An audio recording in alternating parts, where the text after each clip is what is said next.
அமாவாசை அன்று புதிய திட்டங்களை தொடங்கலாமா? அமாவாசை அன்று புதிய செயல்களை தொடங்குவது முறையானது அல்ல என்று சொல்வது ஏன் என்பதை கீழே பார்க்கலாம். அமாவாசை நாளை ஒரு சிலர் நல்ல நாள், நல்ல செயலை மேற்கொள்ளலாம் என்கிறார்கள். வேறு சிலர் அது முன்னோர்கள் நினைவு தினம், அதனால் நல்ல விஷயம் செய்யக்கூடாது என்கிறார்கள்.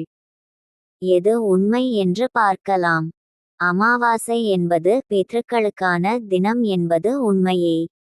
தந்தைக்கு உரிய கோள் ஆக கருதப்படும் சூரியனும் தாயாரை குறிக்கும் கோள் ஆன சந்திரனும் ஒரே ராசியில் ஒரே நட்சத்திர பாகையில் இணையும் நாளே அமாவாசை.